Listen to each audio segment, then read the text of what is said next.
안녕하세요. 부산교통공사 시험 준비하시는 여러분 반갑습니다. 저는 여러분과 같이 공부하게 될 고신의 류준상입니다. 네, 일단 여러분 풀이 앞서서요. 제가 먼저 할 말을 조금 하고 진행을 하도록 하겠습니다. 일단은 봉투모의고사는 여러분 어느 정도 이제 기본기가 되어 있다라고 판단하는 그 시점에서 여러분 들어가야 되는 게 맞고요. 시간이 이제 임박해서 들어가야 되는 경우가 맞습니다.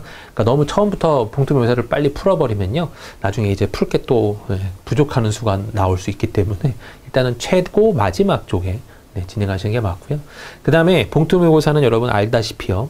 뭘 준비하셔야 되냐면 내가 먼저 풀고 나서 강의를 보셔야 돼요. 강의를 먼저 보고 풀면 별로 효과가 없고요. 그러니까 내가 풀었던 방법하고 이 사람이 푸는 방법하고의 차이점을 계속 보면서 아 이건 내게 낫는데 이건 이 사람께 낫는데 이런 식으로 여러분이 계속 판단해가면서 여러분이 보셔야 돼요. 그래서 여러분이 취할 거 취하고 버릴 거 버리는 그런 형태가 돼야 되는 게 맞습니다. 제 강의가 여러분 만약에 100이라고 한다면요. 100에서 여러분이 100을 다 갖고 가야 되는 그런 느낌이 아니라요. 100에서 내가 필요했던 여기서 나타냈던 10 정도, 20 정도는 내가 있어야 되겠구나. 라고 생각하시는 걸 가져가는 그런 형태가 여러분 좋은 형태예요. 알겠나요? 저를 완전히 따라한다? 그거는 여러분 제가 볼 때는 불가능하고요. 저는 어차피 풀이 위주로 갈 거라서 제가 여러분 시험장에서는 저는 절대 이렇게 안 풉니다. 시험장에서는 제 나름의 어떤 법이 있을 거 아니에요? 이제 그런 것들도 설명은 드리겠지만 제가 이렇게 말하는 대로 풀진 않아요. 이제 그런 부분들까지는 여러분이 머릿속에서 돌려야 되는 부분들이 분명히 들어가 있기 때문에 그런 부분들은 넘기시기 바라고 이 사람이 제가 하는 그런 뭐 스킬이라든지 팁이라든지 방법이라든지 그런 것 중에 이거 괜찮은데 생각되는 그런 10, 20을 여러분에게 채운다 라고 생각하시는 게 가장 올바른 해석이에요. 알겠나요? 네, 그렇게 이해해 주시기 바라고 그 다음에 이제 하나 이것도 굉장히 많이 드리는 설명 중에 하나인데요. 자, 문제를 풀었어요, 여러분이. 문제를 풀고요. 뒤에 있는 뭐 전공상식 그런 건 빼고요. 아무튼 NCS를 풀었는데 풀고 나서 여러분이 중간에 막 비어 있고, 그죠? 그다음에 마지막에 시간이 다 돼서 아예 모르겠다, 찍었다 했던 것들이 있잖아요. 아예 어려워서 못 풀었던 것도 있을 거고, 이건 풀었는데 잘 모르겠다, 맞았는지 틀린지 모르겠다, 약간 이런 고민이 생겼던 문제들하고 아예 찍었던 문제들을 다 일단 시간이 만약에 뭐 예를 들어서 여러분 50분이 주어졌어요. 그래서 50분을 다 소비했어요. 다 소비한 상황에서 그래 이젠 끝 하고 다 찍을 거 찍고 했단 말이에요. 그 상태에서 채점을 하지 마시고 다시 한번 푸세요. 이거 대신에 시간의 여유를 많이 갖고 한번 풀어보세요. 했을 때 내가 이 문제는 어렵다 생각하고 했는데 갑자기 여유가 생기니까 굉장히 빨리 풀리네. 혹은 이런 것도 있을 수 있고요. 이거는 야삽 그냥 뭐 별거 아닌 것처럼 생각했는데 버리길 잘했네 하고 막 느꼈던 그런 문제도 있을 거예요. 그러니까 그런 거를 알아야 돼요, 여러분. 그래서 이런 것도 판단해가면서 내가 얘는 다음에 나왔을 때는 얘는 내가 버려야지, 얘는 다음에 나왔을 때는 내가 꼭 해야지, 이런 느낌이라도 여러분 가져야 됩니다. 근데 요거 과정 없이 그냥 답만 체크해서요, 맞았네 틀렸네 하고 틀린 것만 쓱 보면 전혀 도움될 게 없어요, 여러분. 발전이 없어요. 그러니까 발전을 하려면 내가 왜 틀렸고 내가 틀린 것과 내가 어려운 것들을 다 파악할 수 있어야 되고, 그런 파악하는 거 과정에서 내 나름의 정리가 돼야 돼요. 그래서 1회 끝났을 때 내 나름의 정리가 있어야 됩니다. 그냥 아무 느낌 없이 아무 생각 없이 2회로 넘어가서 또 2회 풀면 되겠지, 3회 풀면 되겠지. 그럼 왜 해요? 그런 짓은 여러분 안 하셔야 되고, 1회를 풀고 나서 내가 얻어가는 게 있어야 되고, 1회를 풀고 나서 내가 결정 지어놓는 게 있어야 돼요. 2회 때부터는 내가 요거는 요렇게 빼야 되고, 요런 거는 덤벼보고, 이렇게 판단 좀 해보면서 해야겠구나. 아니면 전체적인 시간 개념을 잡고 내가, 만약에 예를 들어서 50분에 잡아놨으면 30분까지는 여기까지 풀고, 뭐 40분까지는 여기까지 마무리 한 다음에 50분까지는 정말 못 푼 것들 막 건드리고, 그 다음에 마지막에 쿡쿡 찍어서 내야겠구나. 이런 판단까지 다 내 나름의 어찌 보면 스케줄을 쫙 짜놓은 상태에서 2회로 넘어가야 됩니다. 그 2회를 또 다시 풀고 나서 다시 3회로 넘어갈 때 또 다른 내 나름의 수정된 또 전략이 나오겠죠. 그 다음에 4회 때는 또 다른 전략이 나올 거예요. 이렇게 전략을 짜가면서 봐야 되는 시험이지, 그냥 맹목적으로 4회, 4회 있으니까 4회 풀어야지 뭐. 여러분 그러시는 거 아니에요? 네, 그러지 말고, 죄송해요. 그러지 말고 무조건 여러분이 한 회 끝나고 나서 얻어가는 것과 내 나름의 피드백을 좀 해보는 겁니다. 그래서 내가 이거는 취한다, 버린다, 이건 이렇게 바꾼다, 내 시간 전략은 이렇게 한다, 이런 것까지 다 생각을 해가면서 한 회를 마무리해가는 그런 마음으로 좀 접근해 주시기 바랍니다. 네, 뭐 기본적인 잔소리예요, 여러분. 요새 잔소리가 그래도 많이 좀 줄었어요, 여러분. 예전에는 굉장히 많이 했는데 많이 줄었습니다. 자, 일단은 한번 보도록 할게요, 여러분. 1회고요. 1회는 여러분 기출문제입니다. 그래서 기출문제이기 때문에 올커니 부산교통공사가 요렇게 나왔구나 라는 걸 알 수가 있죠. 그럼 여기서 여러분 가장 중요한 거는요. 아, 요런 식으로 등장하는구나. 그럴 때 내가 어떻게 접근하는지를 여러분이 파악하셔야 돼요. 그래서 요런 문제가 등장해서 나는 덤비려고 꼭 하더라 했는데 시간 돼봤더니 덤비면 꼭 손해보더라. 이런 거를 계속 알아야 돼요. 아, 이런 거는 내가 할 수 있는데 이런 유형은 내가 분명히 잘했는데 라고 덤비는 그런 유형이 있는데 꼭 그 유형은 덤비면 항상 1분이 오버되는 한 2분, 3분 걸리더라. 그럼 여러분 안 푸는 게 낫거든요. 그럴 바에는. 2분, 3분 걸릴 바는 안 푸는 게 나아요. 처음에 그랬습니다. 그러니까 그런 정도를 가늠한다 라고 생각하시고 보시는 게 맞고요. 일단 한번 보신 분들은 앞에 있는 기본서까지 같이 보신 분들은 뭐야 똑같은 문제 또 나왔네 이렇게 생각할 수도 있어요. 왜냐면 기출문제이기 때문에 어쩔 수 없어요. 그죠? 네. 하지만 다시 한번 풀어보면 또 틀립니다. 헐, 한번 풀어다 보는데 왜 또 틀릴까? 네. 그게 어찌 보면 반복학습의 필요성이라고 생각하고요. 계속 보시기 바래요, 여러분. 틀리면 계속 보시고 내가 왜 틀렸지? 아, 이건 내가 시간 배분을 잘못했구나. 이런 문제는 내가 버렸어야 되는데 이런 거 계속 후회하시면서 볼 거예요. 근데 후회하면서 점점 내 실력이 늘어날 거고 그 다음에 제가 기본서에서는 계속 설명드렸는데요. 여러분이 아셔야 돼요. 그 뉘앙스 해석이라는 개념이 있어요. 뉘앙스 해석이라는 개념이 뭐냐면 어떤 문제를 푸는데 100%가 100% 확실하게 답은 뭐 3번이야 라고 생각은 안 들어요. 100%야 라고 하면 그냥 체크했으면 됐겠죠. 하지만 한 80%야 90% 정도는 답인 것 같은데 완벽하게 답은 아닌 것 같지만 그래도 보기 중에서 걔가 제일 옳아 보여요. 그런 느낌. 그러니까 수학처럼 뭐 133 해서 133을 찍어 놓으면 답이 있으면 체크하면 되고 없으면 다시 풀면 되고 그런 개념이잖아요. 그런 게 아니라 이제 글로 나온 개념인데 문제를 풀었더니 이거 내가 정확히 답은 모르겠지만 대충 답은 얘인 것 같은데 라는 느낌이 든단 말이에요. 이제 그래서 그거를 체크하는 거죠. 그걸 여러분 흔히 말하는 우리가 이제 뉘앙스 해석이라고 말을 붙이는데 그 뉘앙스 해석이 여러분 점점 실력이 늘면 늘수록 늘어나요. 정확도가요. 정답률이 훨씬 더 늘어납니다. 저도 처음에 그냥 뭐지? 하고 이렇게 대충 그냥 긴가민가 하는 그런 것들 있잖아요. 얘 아니면 얘인가 얘 아니면 얘인가 이런 것들 있잖아요. 그걸 찍었을 때 정답률이 50% 좀 안짝 이렇게 외화에 왔다 갔다 해요. 뭐 두 문제 중에 하나 찍었으면 50%고 당연히 그럴 수밖에 없어요. 그런데요. 점점점 문제를 풀다가 답안지를 보다가 문제를 풀고 답안지를 해석하고 내 나름의 다시 피드백을 거쳐고 그다음에 문제를 흔히 말하는 답안지가 나오는 그런 스타일이라고 해야 되나요? 답안지에서 말하고 있는 항상 스타일이 있어요. 그러니까 답안지는 항상 이렇기 때문에 얘가 답입니다라는 어떤 그 이유랑 그런 걸 써놓을 거 아니에요. 근데 그런 이유가 매번 뻔해요. 그래서 보기마다 문제마다 그런 보기들에 대한 여러분이 답을 한번 역으로 한번 생각을 해보는 겁니다.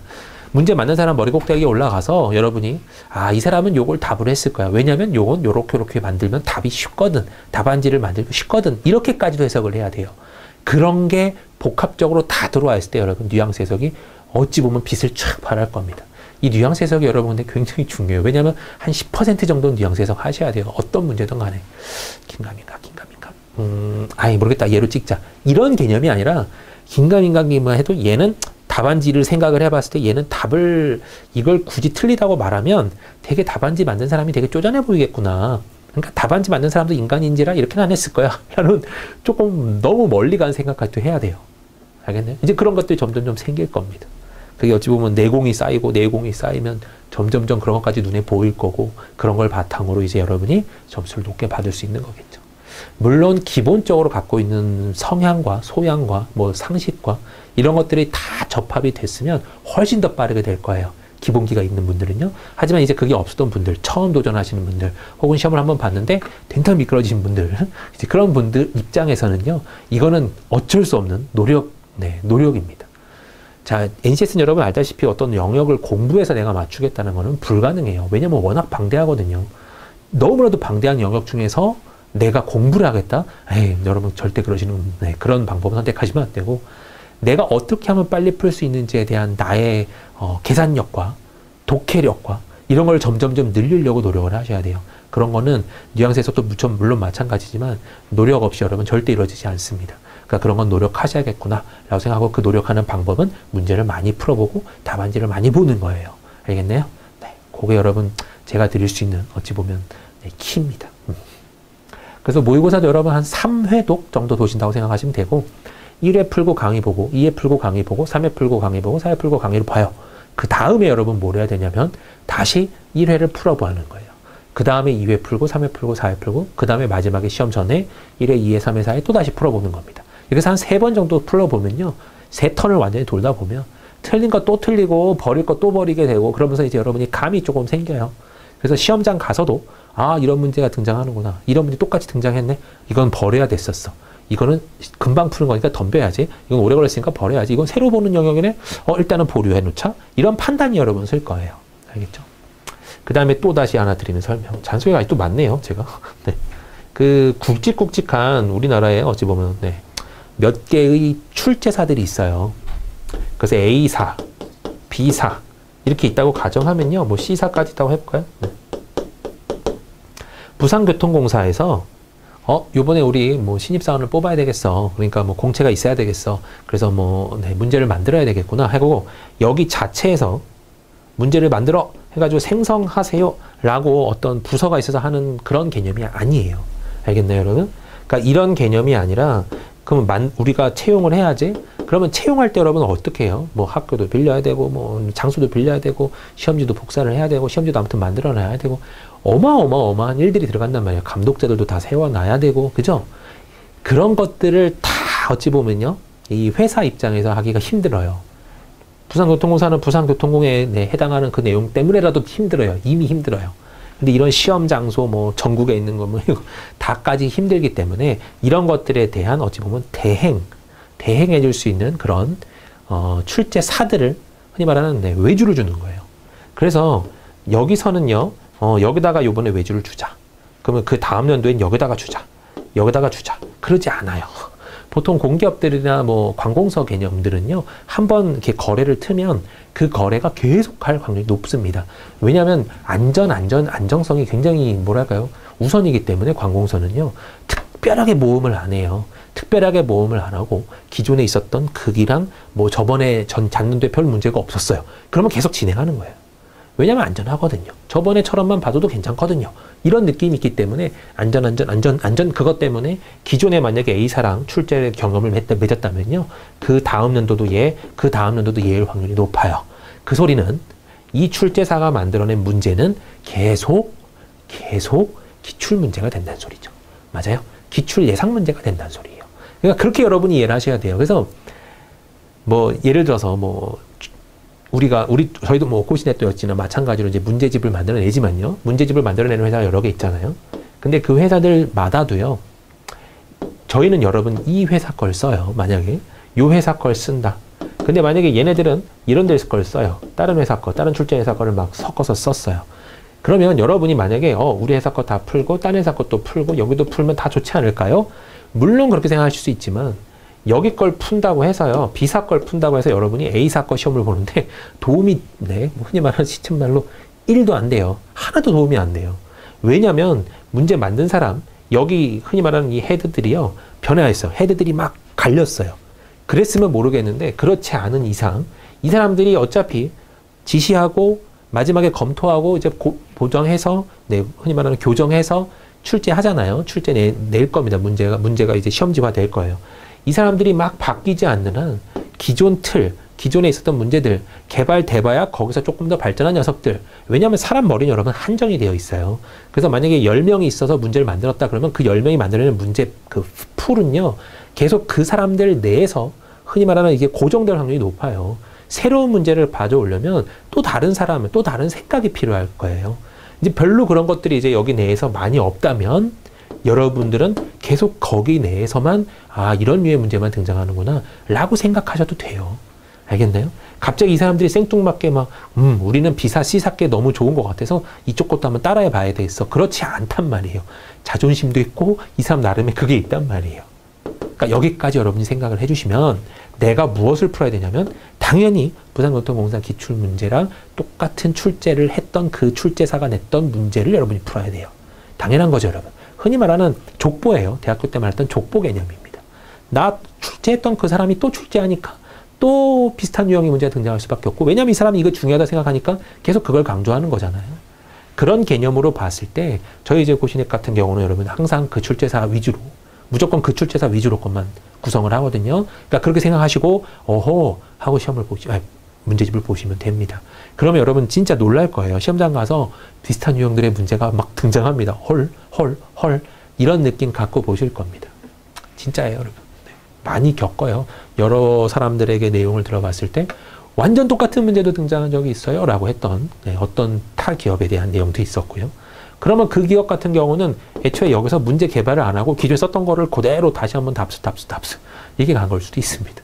그러니까 어떤 게 등장할지 몰라요. 그러니까 여기에 문제풀을 항상 최고 많이 풀어봤으면 시험장 가서도 굉장히 익숙한 상태에서 문제를 풀게 될 겁니다. 문제를 풀게 될 거예요. 그때 여러분 점수가 높을 거고요. 너무 생소해. 하나도 모르겠어. 그렇게 변화를 줬던 그 해가 만약에 올해라면 여러분은 조금 어찌 보면 도전을 해야 되겠 수는 있지만 기존에 있던 것들을 분명히 안 쓸 수가 없거든요. 그러니까 대략적으로 어느 정도는 맞춰놓고 그 다음에 새롭게 등장하는 영역은 나의 새로운 적응력으로 한번 덤벼봐야지 이게 맞은 전략입니다. 일단 여기 거를 버리는 건 절대 말이 안 돼요. 네, 잔소리 많군요. 아무튼 여기까지 잔소리를 좀 드려봤고요. 기본적으로 이제 전략과 이런 것들 생각하시면서 문제를 풀어보시기를 바라는 마음으로 제가 지금 잠깐 설명을 드려봤습니다. 네, 제가 지금 일단 톤 다운이 좀 돼 있어서 죄송해요, 여러분. 좋으시면 안 되는데. 자, 일단 문제를 한번 보도록 하겠습니다. 기출 문제인데요. 기출 문제가 여러분 알다시피요, 굉장히 겪어보시면 알아요. 뭐 이런 육두 문자까지는 아니어도 이걸 어떻게 풀란 소리야 막 이런 정도는 나올 수 있는 그런 유형의 문제도 꽤 있습니다. 네, 한번 접근해 보도록 할게요. 네, 이 문제는 여러분 9번 문제고요. 6번 문제부터 같이 한번 진행하도록 할게요. 좀 앞으로 넘어가서요. 네, 같이 한번 보도록 하겠습니다. 네, 창의 코딩 프로그램의 창시자적 학습의 핵심 요소를 포피로 제시합니다. 어린이의 창의적인 학습 경험을 위해서 새로운 기술과 전략에 관한 다음 설명과 빈칸에 해당하지 않을 말 고르세요 그랬잖아요. 여기 문제를 읽느라고 시간을 많이 소비하지는 마시고요. 이렇게 점점점점 찍어가면서 조금 이제 건성건성으로 보되 여기도 여러분 보시면 알겠지만 결국은 빈칸 틀린 거 고르세요 이 문제예요. 그러니까 그냥 괜히 여기나 시간 많이 소비하지 마시고 건성으로 대충 읽고 내려오는 겁니다. 해놓고 보면요. 여러분들 정도면 대충 감으로 이거 뭐 맞추라는 거구나 대충 알아요. 근데 혹시라도 그렇게 해서 안 나온다 그러면 문제 다시 한번 쓱 위에 가서 보는 게 맞고요. 여기를 지금 방금 저처럼 읽으면 여러분 시간 소비가 꽤 있을 거예요. 그러니까 그렇게는 절대 읽지 마세요. 하나씩 읽어가면서는요. 저는 그냥 볼 때 그냥 보긴 하지만 여러분들도 여기는 건성으로 그냥 대충 보길 바라고요. 자, 문제 내려오면 대충 압니다. 빈칸 채우란 소리구나. 그리고 거기에 맞는 단어들 4개 고르란 소리고 그 중에 아닌 거 하나 고르란 소리구나. 이거예요. 자, 이것은 학생들이 도달해야 될 목표점을 설정해주고 열정을 가지고 동료들과 학습할 수 있게 해주고 이와 같은 역할을 합니다. 이것이야말로 다른 모든 P들의 시작점이자 기반이 되는 것이래요. 근데 이것과 놀이는 일정하게 연관이 되어 있습니다. 이것 방식의 수업이 아니면 아이들의 놀이는 그냥 놀이로만 끝날 확률이 있대요. 그죠? 가능성이 있습니다. 그러니까 놀이가 되지 않게, 흔히 말하는 놀이로만 끝나지 않게끔 뭔가, 그죠? 이게 목적이라고 해야 되나요? 그런 것들 주어지잖아요. 그러니까 여기서 지금 가장 어울리는 답은요, 프로젝트예요. 그죠? 네, 두 번째 거는요, 자신이 좋아하는 것이 아니면 열심히 할 수가 없고 즐길 수도 없다. 딱 여기만 봐도 여러분 벌써 느낌이 오지 않나요? 자기가 좋아해야 된대요. 열정이 있어야 되겠죠? 네. 그래서 여기서는 딱 봐도 그냥 패션이에요. 이것들은 학습이 어렵고 지겹다. 이것이 없으면요. 중요한 이유는 어려운 과제를 끈기게 지속할 수 있는 원천이 감정과 관련이 있기 때문입니다. 라고 나와 있고요. 등등등등등 나와 봐야 어차피 여기는 패션이 벌써 꽂혀 있어요. 자, 세 번째 거는요. 아이들은 동료들을 많이 의식합니다. 친구 개념인가요? 궁금해하는 것이고 동료들의 작업을 관찰하고 함께 뭔가 만들면서 공유하는 것이야말로 학습적인 창의적인 학습을 가능하게 합니다. 이 내용은 여러분 P를 쓰죠. 동료에 대한 내용이고요. 그래서 지금 나와 있는 것만 여러분 다 골라주면 둘 중에 하나겠네요. 마지막은요. 아이들은 어른들이 실패라고 생각하는 사건을 실패라고 여기지 않아요. 왜 봤더니요. 블록으로 성을 쌓다 성이 무너져 내리는 실패가 아니라 놀이에서 떨어진 하나의 사건일 뿐이래요. 이처럼 노는 것처럼 할 수 있다면 아이들은 실패를 두려워하지 않을 것이다. 이게 자존심, 자존감 이런 거랑 플레이 이쪽에 어느 것이 조금 더 연결될 수 있느냐 요건데 이쪽은 여러분 보시면 알겠지만 이런 것들을 실패할 때 이걸 우리는 놀이라고 본다는 거죠. 아이들은요. 그러니까 놀이에 대한 개념이 조금 더 강하기 때문에 여기는 1번 쪽으로 보셔야 됩니다. 그러니까 지금 여기서 빈칸에 해당하지 않는 말은 여기서는 프라이즈가 나오겠네요. 네, 프라이드요. 자, 그 다음 문제 넘어가 보도록 하겠습니다. 자, 다음 강사의 설명을 듣고요. 빈칸에 들어가 알맞은 말을 고르세요. 그랬는데요. 하워드 가드너라고 하는데 알 필요 없고요. 그냥 그 사람이 그랬나 봐. 물론 알고 있으면 여러분 도움이 될 거예요. 하지만 거기까지만 내가 알아야 되나? 그건 아닙니다. 다중인지 이론에 따른 학습법은 그냥 읽어보셔도 알아요. 아이가 지닌 다양한 지능 중 뛰어난 부분을 선별해 이와 연계된 학습 활동을 진행하는 것입니다. 무엇을 예로 들어봅시다 그랬어요. 그래서 요거 나왔는데요. 아이가 그림 그리기, 조립 모형 좋아하고 재능이 뛰어나다고 볼 수 있습니다. 여러분, 구조, 형태 이런 걸 잘한대요. 그러면 뭔가 공간간에 그런 느낌이 강한 거 아닌가요? 딱 봤을 때 지금 벌써 이쪽에 꽂혀요. 해놓고 이제 얘가 맞는지만 파악해 보시면 됩니다. 근데 컬러나 그림을 이용하면 학습 효과를 누리는 데 도움이 좋지요. 영어 학습 활동으로는 기존 마인드맵에 그림을 조합한 이제 그림을 뭔가 형태와 그죠? 구조를 뭔가 첨가시키는 개념이잖아요. 그러니까 지금 이 상태로 봐도 답은 여기서 그냥 4번 쪽으로 곧바로 그냥 귀결될 수 있을 것 같습니다. 그냥 이 정도 해석은 여러분이 하실 수 있어야 되고요. 그러니까 굳이 막 이 사람의 이론을 내가 공부해야 되나 그런 거 절대 아니죠. 왜냐하면 그 중에 나온 어떤 예니까 아예 쓸데없는 해석이고 여기를 갖고 내가 판단하는 겁니다. 그러니까 좀 대범할 필요는 있어요, 여러분. 내가 모르는 어떤 사람들이 말을 했다. 내가 모르는 어떤 이론이 나왔다. 두려워하지 말고 있는 조건, 정보가 있는 걸로만 내가 구할 수 있는 게 분명히 많이 존재했어 라는 그런 자신감을 갖고 덤비는 게 좋은 해석입니다. 자, 그 다음 문제요. 자, 다음은 땡땡공사 고객 홍보팀의 고객 응대에 대한 평가 점수와 관련된 자료인데요. 8.0 이상 받은 팀원 수와 8.0 미만을 받은 팀원 수의 차이는 몇 명입니까? 그랬어요. 자, 이거 보면요, 여러분, 뭐 경영 경제학 개념에서의 가중평균 이런 개념하고 좀 비슷하긴 한데요. 이미 수학적인 개념으로 들어와 버리면 그렇게 막 어려운 거는 개념은 아닙니다. 일단 기본 정석풀이를 한번 해볼게요. 일단은 총 100명이에요. 네. 전체는 8.3점의 평균 점수가 있고요. 8.0 이상 받은 사람은 8.5점, 8점 미만을 받은 사람의 평균은 7.7점이라고 합니다. 그럼 여기를 X명, 여기를 100 빼기 X명 이렇게 나오죠. 그럼 사람 수가 나오겠죠. 그럼 여러분 80점 이상 받은 사람들인데 이거 뭐 어렵게 생각하지 말고 1그룹이라고 해보세요. 1그룹, 네, 2그룹 개념으로 보는 거예요. 그러니까 1그룹의 평균은 8.5점, 2그룹의 평균은 7.7점, 대신에 합쳐서 100명, 대신에 뭐 이런 그룹을 나누는 기준이 뭐 8.0점 이상이다 그런 개념이지 거기에 뭐 중요한 개념은 없어요. 그냥 이 정도로 해서 끝나는 게 좋습니다, 여러분.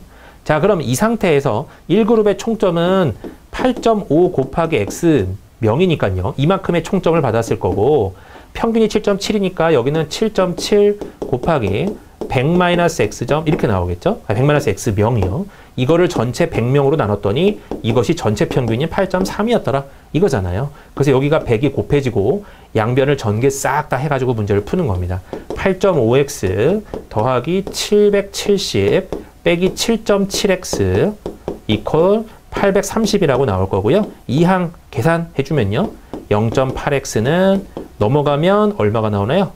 네, 60 나오나요? 이렇게? 그죠? 60이 나옵니다. 10배 해주고 600으로 바꿔주고요. 나눠주면 되겠죠. 네, 계산이 어딘가 제가 틀린 건 없죠? 네.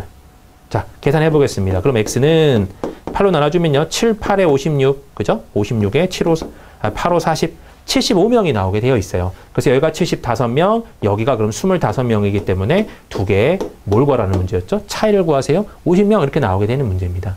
그래서 답은 4번 이렇게 나오게 되는데요. 이 문제는 여러분 이렇게 푸는 방법은 정석풀이에요. 그냥 어렵지는 않은 풀이. 하지만 이제 이런 것들을 여러분들이 팁 같은 개념으로 조금 알고 계셔야 되는 개념이 있어요. 어떤 그룹의 평균이 딱 이 문제가 좋아요. 어떤 그룹의 평균이 세모예요. 그 다음에 어떤 또 다른 그룹의 평균이 다이아몬드예요. 이렇게 했는데 이 전체의 어떤 전체의 평균이 뭐 별이었더라. 이런 형태의 문제죠.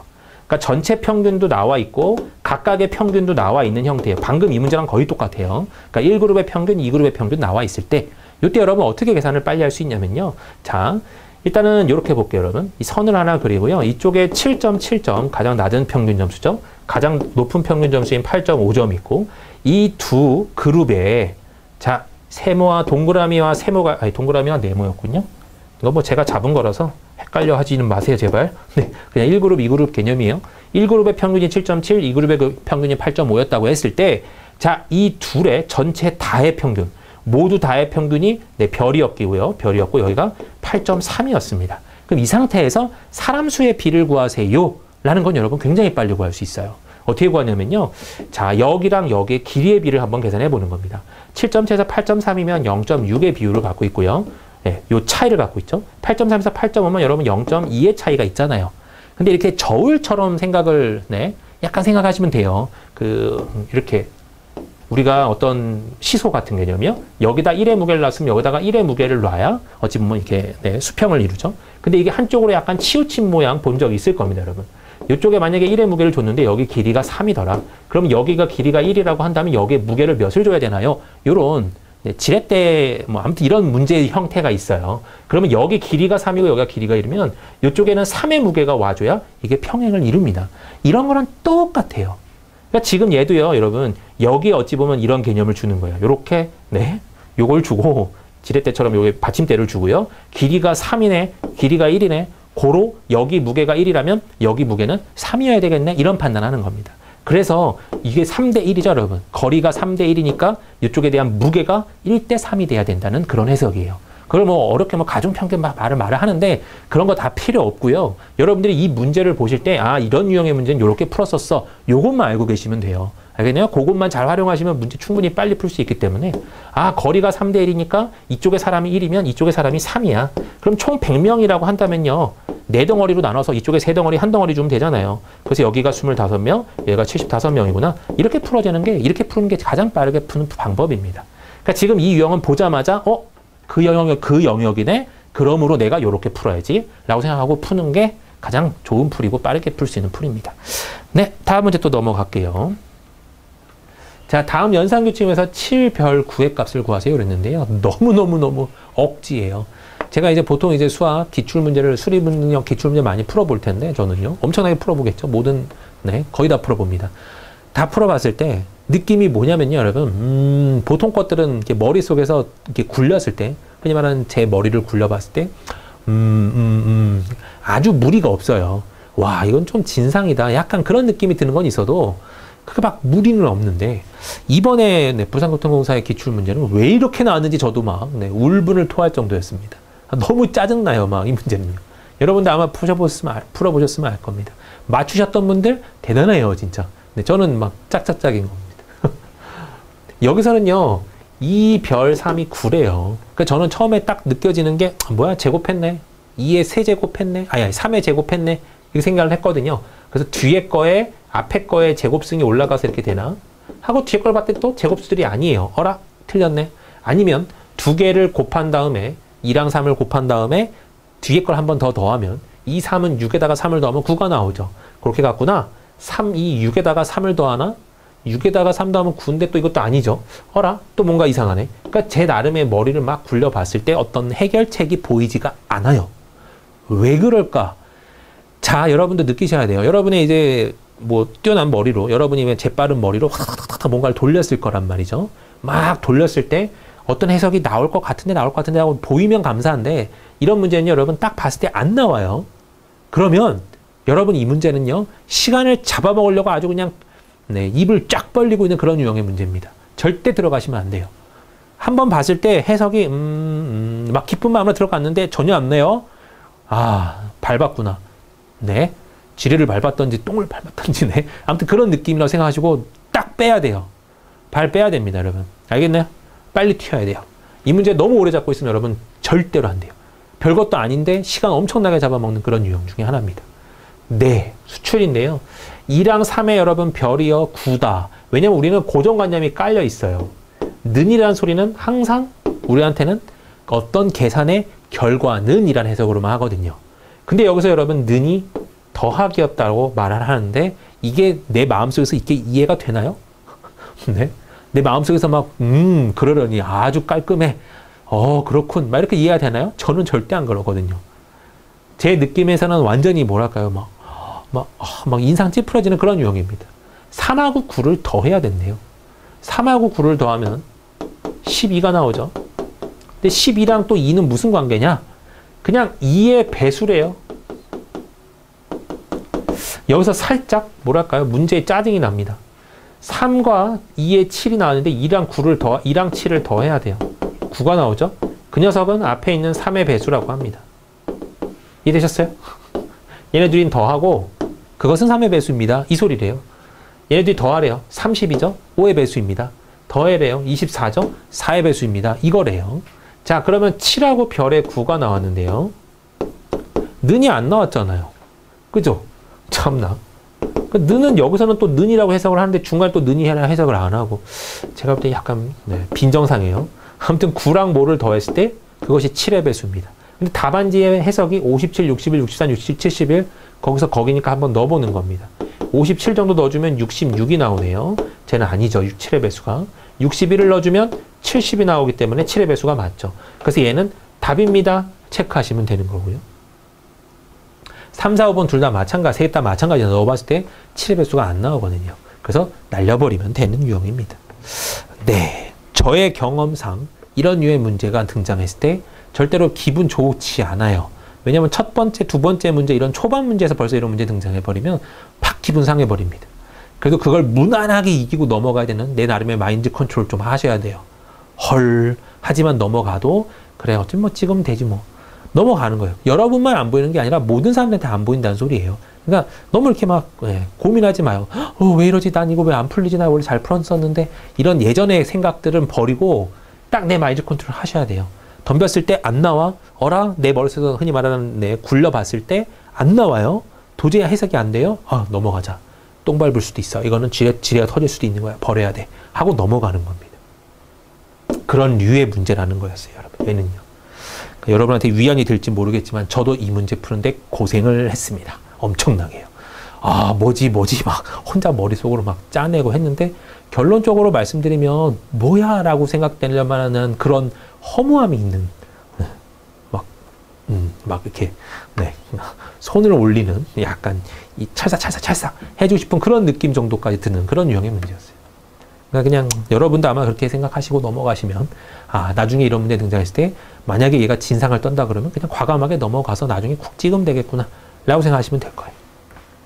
찍으라고 강조하는 건 아니지만 만약에 안 풀리면 어쩔 수 없습니다. 여러분 붙잡고 있지는 마세요. 자, 땡땡공사는요 최근 직원 100명 대상으로 직무유도 평가를 실시했는데요. 평가는 총 3문제로 구성이 되어 있고 1번은 2점, 2번은 3점, 3번은 5점이었습니다. 평가 점수의 총 합계가 596점일 때 A와 B, 여기랑 여기의 차이를 구하래요. 그래서 B 빼기 A를 구하세요 그랬거든요. 자, 일단 여러분 여기서 총점이 몇 점이죠? 596점이래요. 자, 얘가 나타난 이유가 있을 텐데요. 굳이 일단 얘를 쓰지 말고요, 일단은. 근데 요게 눈에 안 보일 거예요. 처음부터는 아마 여기를 체크하려고 노력할 거고, 그 다음에 저희가 몇 명이지? 이런 걸 체크하기 바쁠 겁니다. 방법은 여러분 쉬워요. 596이니까 여기서 2, 8에 16, 3 곱하기 12, 5 곱하기 18, 7 곱하기 x, 8 곱하기 20, 10 곱하기 14에서 싹 다 더한 다음에 어차피 저기 0명은 어차피 몇 명이든 0점이에요. 총합이. 다 더했을 때 이게 596이 나오면 되는구나 했을 때 여기 미지수 하나가 해결이 될 겁니다. 그 미지수를 놓고 전체 100명이니까 0점짜리도 몇 명이었는지 해결이 될 거예요. 자, 네, 일단 그거를 먼저 진행을 한 후에 밑에 거에 내려와서 뭔가를 접근해야 될 것 같은데요. 자, 보면요. 네. 일단은 전부 다 더해 볼게요, 일단은. 그거는 무조건 해야 되는군요. 그럼 0점, 16점, 36점, 90점, 7x점, 160점, 140점을 다 더했을 때 총점이 596점입니다. 그럼 여기 300점, 52점에 142점이니까 442점이 나옵니다. 거기다 7x를 더했더니 이게 596이더라. 요거예요. 그래서 7x는 몇이 나온다면 154. 그래서 x는 22명 이렇게 나오게 되는군요. 그래서 여기가 22명이고요. 싹을 다 더해봤을 때 여기 20명, 여기 40명, 60명, 80명, 94명이니까 여기도 6명입니다. 라고 나오게 되죠. 자, 문항별 정답을 맞춘 직원 수를 구하세요. 그랬는데요. 일단은 1번에 A명, 2번에 54명, 3번에 B명이 맞췄대요. 근데 어차피 596점이란 총점에 여러분 이거 다 들어가 있어요? 안 들어가 있어요? 점수의 합이 다 들어가 있단 말이에요. 만약에 1번 맞춘 사람이 80명이에요. 그러면 그 80명 곱하기 2점은 160점이죠. 그 160점은 지금 여기 안에 다 들어가 있는 점수죠, 여러분. 그러니까 이 상태에서 구한 다음에 중요한 건 여러분 지금 0점을 구한 거예요. 0점 맞은 사람이 몇 명인지를 내가 구했기 때문에 여기 문제 맞춘 사람에서 저기 0명에 들어간 94명, 94명은 적어도 이 안에 있다는 소리죠. 맞아요? 네, 거기까지 가는 것도 좀 헷갈리긴 하네요. 자, 그럼 또 여기서 나타낼 수 있는 수식은 뭐가 있을까요? 자, 일단은 뭐 얘네들의 뭐 평가를 굳이 하자면 얘네들의 각각 구성원을 다 분해를 하는 거죠. 만약에 얘가 네, 얘를 2점짜리니까 무조건 얘는 1번 맞춘 사람이죠.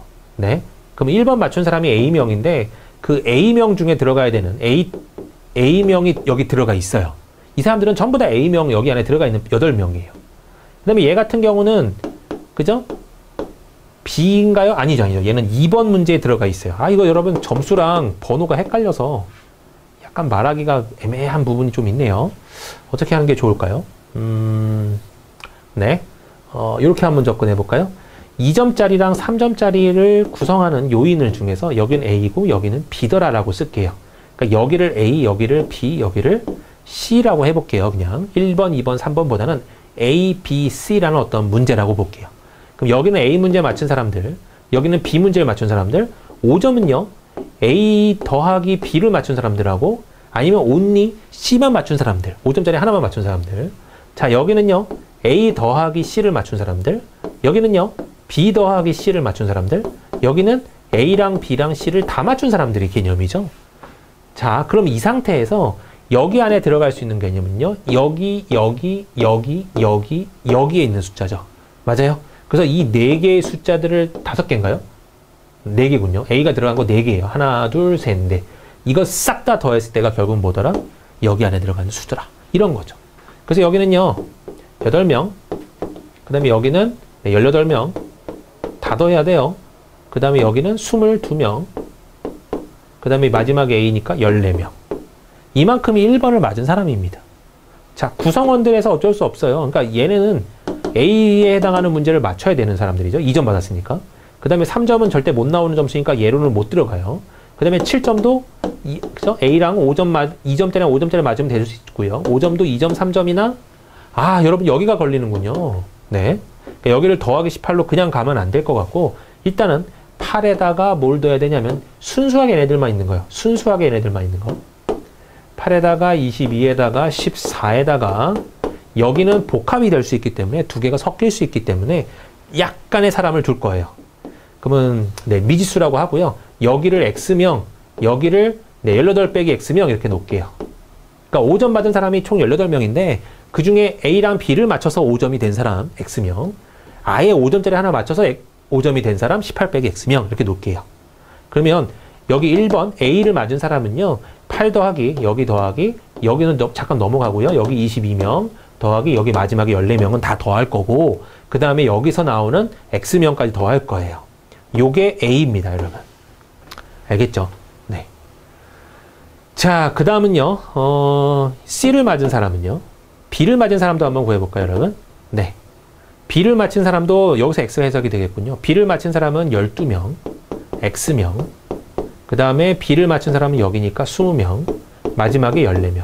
합쳐서 여러분 54명입니다. 여기서 X가 등장하겠군요. 자, 계산하면요. 46명이에요. X가 54니까 X는 8명이 되겠군요. 그래서 여기다가 8명 주어주면 될 겁니다. 자, 그럼 계산하세요. 네, 16에다가 30에다가 52명입니다. 그래서 A는 52 이렇게 나오게 될 거고요. 네, 그 다음에 이제 3번 맞춘 사람을 구하세요 했으니까 3번은 여기 4개를 다 더해야 되겠죠? 이만큼을 다 더해야 되는데 여기는 중간에 10명이라고 아까 보였었어요. 그러니까 10명 더하기 22명 더하기 20명 더하기 14명이 될 겁니다. 맞죠? 이게 B라는 값이 나올 거고요. 자, 그러면 어차피 여기서 이걸 뺄 거니까 계산을 해보려긴 했지만요. 계산을 안 해도요. 20이 날라가시고 네, 뭐 더 이상 날라갈 건 없네요. 14도 날라가시고 네. 그럼 어차피 16명에 여기는 30명이니까 30명에서 16명을 빼세요. 두 개의 차이는 14명입니다. 라고 나오긴 할 겁니다. 자, 그래서 아무튼 답은 2번 정해질 거고요. 한 문제 푼 여러분 이것도 몇 분 걸릴 것 같나요? 1분에 해석이 될 것 같나요? 안 돼요. 어렵습니다. 그죠? 자, 아무튼 얘는 제가 봤을 때 여러분 문제를 만드는 것도 어렵고 해석하는 것도 어렵고 자, 근데 이제 문제를 경험해 보고 나면 이제 조금 더 간단한 길은 나와요. 어떤 길이 나오냐면 3번 맞춘 사람에서 1번 맞춘 사람을 빼세요 라는 소리는 네, 그죠? 3번 맞춘 사람 이거 내가 굳이 구해야 되나요? 이거 내가 굳이 구해야 되나요? 만약에 이 과정만 없었더라도 조금 문제가 쉬워졌을까요, 여러분? 네, 한번 해석해 볼까요? 자, 3번 맞춘 사람은 얘예요. 맞죠? 이거 다 더한 겁니다. 자, 그런데 여기는 아까도 봤지만 구성원이 두 가지가 있어요. 누구 더하기 누구 이런 개념이 있고요. 그래서 몇 명하고 몇 명이 나눠진지 모릅니다. 이제 그런 것 때문에 혹시 여기를 구해야 되는가? 그럼 어쩔 수 없어요, 여러분. 구해야 되고요. 2번 맞춘 사람이 54명인데 54명 아까 여기서도요. 네. 2번 맞춘 사람이 여기도 일부 들어가 있고 2번 맞춘 사람이 여기 들어가 있는 사람이죠. 그래서 여기 일부 여기 더한 사람이 54명이다. 그러면 여기 일부에 해당한 사람이 여기서 나올 수 있는 거죠. 그러니까 얘는 굳이 지금 내가 구할 필요 자체가 없네요. 저희가 첫 번째 했던 그 행위는 별로 의미가 없었던 행위라는 거죠. 근데 그거는 문제를 처음 볼 때 그것까지 알 수는 없어요. 그러니까 한번 덤벼보겠어 라고 하고 덤벼보고 와 하면서 막 네 감탄해 가면서 막 네 뒷목 잡아가면서 뭐야 이건 있다고야 막 이러면서 욕을 엄청 하면서 문제를 풀겠지만 결론적으로는 이 과정이 필요 없었다라는 결론이 나와요. 그러니까 여기서 54명 때문에 그러면 3점짜리 맞춘 사람은 어디야? 여기 12명 그죠? 12명 그 다음에 여기에 일부인 사람은 X명 뭐 3점 이거 맞춘 사람이 X명이라고 가정했다고 아까는 18빼기 X명이라고 했어요. 그 다음에 여기도 3점 맞춘 사람이니까 20명 여기도 3점짜리 맞춘 사람이니까 14명 합쳐서 54명이구나 해서 34에 46이죠. 그래서 여기가 8명이 나와야 되기 때문에 X는 10명이구나. 그래서 위에가 10명 여기가 10명 여기가 8명이구나. 그래서 2점 3점 맞춘 사람이 8명이니까 네, 그 상황에서 2점짜리 맞춘 사람은 누굽니까? 자, 여기 합이거든요. 3점 맞춘 사람은 5점짜리 맞춘 사람은 누굽니까? 여기 합이죠. 네, 거기서의 차를 구하겠다. 그럼 여기 값은 아예 필요가 없는 개념이죠. 왜냐하면 여기를 맞췄던 사람은 어차피 여기도 맞춰 있거든요. 그러니까 우리가 지금 3번 맞춘 사람과 1번 맞춘 사람은 여기에 둘 다 들어갔기 때문에 동시에 빠지는 개념이라서 애초에 생각 안 해도 됐던 겁니다. 그러니까 지금 여기서 10명하고 8명만 잘 나눠 놓을 수 있었다면 문제는 조금 더 빨리 풀렸긴 했겠죠. 근데 이런 통찰력과 문제를 다 볼 줄 아는 그런 눈들은 제가 볼 때는 처음부터는 절대 안 생겨요. 문제를 몇 번 풀어봐야 보이는 거지. 그리고 이 문제는 또 이 문제만 보이는 거지. 또 다른 류의 문제 나오면 다른 보이지도 않습니다. 어쩔 수 없다라고 보이고요. 그러니까 이런 문제 접근했을 때 접근하면 안 되고 이건 피해야 되겠구나. 나를 피하는 게 일단 우선인 거예요. 지금 이 문제는 제가 볼 때 그냥 할만 할 것 같은데 덤벼보니까 피해야 되는 유형의 문제였습니다. 네. 그러니까 여기를 계산해야 되는지 안 하는지 첫 번부터 알 길이 없어요. 그런 통찰력이 우리한테는 문제를 다 풀어보고 해석을 다 해봤을 때나 생기는 거지 처음부터는 제가 볼 때는 안 생길 겁니다. 아무튼 여기가 별 필요가 없다니 내가 굳이 이걸 안 구해도 된다니 그것만 알아도 문제는 꽤 빨라지겠죠. 한 1분 더 빨라질 겁니다. 여기 구하는 것만 해도 좀 걸리니까요. 1분까지는 아니더라도. 그리고 이 문제를 읽다 보면 해석하는 과정 중에서 막 섞이는 것도 나올 수 있고 그 다음에 번호도 막 섞여서 점수도 섞여서 막 굉장히 복잡해져 있어요. 그러니까 우리 머릿속에 혼돈을 어찌 보면 유도하는 그런 유형의 문제였습니다. 1번, 2번, 3번에 각각 2점, 3점, 5점이 주어졌다는 그 자체가 우리한테 혼동이에요. 1번 맞추면 2점이래. 2번 맞추면 3점이래. 3번 맞추면 5점이래. 이건까지 있어서 지금 짜증나는 겁니다. 아무튼 복합적으로 여러분 오래 걸리는 유형의 문제예요. 복합적으로. 네. 답은 2번이긴 한데요. 자, 다음은 주요 5개 도시의 미세먼지 및 초미세먼지 농도에 대한 자료입니다. 이 중에서 통합 미세먼지 지수가 보통 단계인 도시는 몇 곳입니까? 그랬거든요. 자, 그럼 통합 미세먼지 지수가 보통이래요. 여기죠. 90에서 120 사이인 걸 고르세요. 그랬는데 도대체 통합 미세먼지 지수는 어떻게 구하는 건가요? 했더니 두 개를 뭐 하래요, 여러분? 더하래요. 더해놓고 90부터 120 미만인 데를 구해보라는 소리일 것 같은데요. 네. 지수들을 더하라는 소리죠, 여러분? 네. 그럼 미세먼지 농도가 70 이하인 경우는 0.9를 곱하고 70 초과인 경우는 1.0을 곱하세요. 더하기 63을 하세요. 라고 나왔거든요. 근데 요게 70 초과된 부분에 대한 70까지는 0.9를 곱했다는 소리고 70 초과된 부분에 대해서는 1.0을 곱한다는 소리예요. 이게 특별히 뭐 어떤 다른 해석이 나온 건 아니고 잘 보세요. 딱 70이었다고 가정한다 그러면 곱하기 0.9만 하겠죠. 근데 71이었다라고 가정하면 63이 왜 나왔냐면요. 70 곱하기 0.9를 하고 초과했던 1부분이 있죠. 71이었으니까 1이 초과했잖아요. 거기다가 1을 곱하겠다는 소리입니다. 그러니까 70을 초과하는 부분에는 1을 곱하고 70 전까지는 그냥 0.9를 곱할래요. 그 소리예요. 따지고 보면 그런 겁니다. 이게 더하기 63이 그냥 나온 수들이 아니에요. 여기는 30 미만일 때가 역시 60이니까 여기도 2.0이랑 30을 곱했던 6인데 60이 나온 겁니다. 이제 그런 개념입니다. 해서 두 개를 더했을 때 90에서 120인 걸 고르세요 해놓고 보기는 서울, 부산, 광주, 인천, 대전 5개의 도시가 나왔고 다 구해봐야지 답을 구하겠죠, 여러분? 뭐 누구랑 누구예요, 누구랑 누구예요 그런 것도 아니고 그냥 다 구해야 답을 나올 수 있는 문제입니다. 헐, 네, 별로인 녀석. 아무튼 86이니까요. 일단 63은 갖고 시작을 하되 넘어가는 부분인 16에다가는 그냥 1 더하겠다는 소리예요. 그러면 어찌 보면요. 이거는 이렇게 생각하시면 됩니다. 70 초과된 부분에는 1.0은 곱해져 봐야 어차피 그 수예요. 그냥 7만 빼시면 돼요. 계산해 주시면 알겠지만 79죠? 네. 그러니까 7만 빼면 돼요. 70 넘는 거는. 그런 해석입니다. 옳거니 하고 이제 식이 조금 더 편해졌어요. 7만 빼면 되니까 79. 7만 빼면 되니까 70. 더 이상 없죠. 얘네들은 이제 0.9를 곱해야 돼요. 그러면 36점에 네, 38.7 귀찮네요. 93, 27에 68에 48 아니죠. 69, 54죠. 그럼 56.7 이렇게요. 92, 18, 95, 45, 46.8 이렇게 나올 겁니다. 자, 그 다음에 초미세먼지 쪽은요. 30을 초과할 때는 뭐 하는 거예요, 여러분? 네? 여기는 3.0을 곱하거든요. 이건 조금 계산을 해봐야 되겠네요. 그러면 10을 초과한 거에다 3.0을 곱하니까 30을 더해주게 될 겁니다. 그럼 여기는 90이 나오게 되어 있어요. 이건 계산을 다 해야 되는군요. 60에다가 초과된 부분이 없네요. 그냥 얘는 2.0만 곱하면 되는군요. 44. 여기는요, 30을 초과하지 않았기 때문에 그냥 2.0 두 배만 해주면 돼요. 54, 46. 30을 초과했기 때문에 일단 60에다가 18 곱하기 3이니까 54, 114입니다. 네. 자, 18 곱하기 3이니까 네, 54 맞군요. 더해주시면 됩니다. 그래서 120 미만인 거 구해주시면 되고 여기가 90에서 120 사이죠. 더해봤더니 90은 넘어요. 92.7이니까 여기 사이 맞죠? 얘도 102점대니까 여기도 맞습니다. 얘도 너무 오버됐고요. 너무 오버됐어요. 그러니까 답은 부산, 광주, 인천 세 곳이 되겠습니다. 라고 결론을 내리면 되겠죠. 이해가 되셨기를. 네, 다음 문제요. 다음은 땡땡 신용평가기관의 투자등급 변화 확률 자료예요. 2018년에 B- 등급을 받았던 투자자가 2020년에는 B- 등급 이상이 될 확률은 얼마입니까? 그랬거든요. 단 투자등급 변화 확률은 매년 동일하다. 여기서 일단 기본적으로 올해 B-였는데 내년에 B-이 될 확률이 얼마죠? 볼 줄 알아야 되잖아요, 표를요.